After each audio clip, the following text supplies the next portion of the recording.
সকাল সকাল পরোটা আর ঘুগনি দিয়ে দিনটা শুরু করেছিলাম। তারপরে বাড়ি এসে দেখি আমার কুলফি সোনার মনটা খুব খারাপ, তাই জন্য ঝটপট করে ওর জন্য লাঞ্চ তৈরি করলাম। ওর একদম ব্রেকফাস্ট করার ইচ্ছে ছিল না, তাই তাড়াতাড়ি একটু লাঞ্চটা রেডি করেছিলাম গাজর, চিকেন আর কুমড়ো দিয়ে। তারপর এখানে আমি আমাদের ছাদে হয়েছিল অনেকগুলো ধনেপাতা, যেটা আমার মা লাগিয়েছিল, তো ওগুলোই ফ্রেশ কেটে এনে চাটনি বানিয়ে আলুর পকোড়া করে বেশ দুপুরবেলাটা এনজয় করলাম লাঞ্চের পরে। আর আমরা যেটা বানাই আমি আর বোন, অ্যাকচুয়ালি সেটাও টেস্টি হবে না, এটা হতেই পারে না। তারপর সন্ধ্যেবেলা বেরিয়ে গেছিলাম একটু ঘুরঘুর করতে। তো ওখানে দেখি আমুলের একটা এত বড় আইসক্রিম বেরিয়েছে, যেটা খেয়ে বেশ খুব একটা অ্যাভারেজ লাগলো। ভিতরে তো অর্ধেক পোর্শন ফাঁকাই ছিল, আর বাদ বাকিটা চকলেট ফিল করা ছিল। আইসক্রিম খুবই অল্পই ছিল।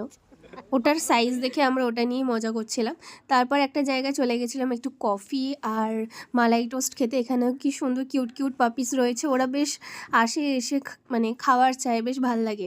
ওদেরকে আমরা একটু বিস্কুট খাওয়ালাম। আর এই মালাই টোস্টটা জাস্ট অসম খেতে। তো গাইস, আজকের দিনটা আমি এভাবেই কাটালাম। দেখা হচ্ছে তোমাদের সাথে আবার নেক্সট ভিডিওতে। ততক্ষণের জন্য টাটা।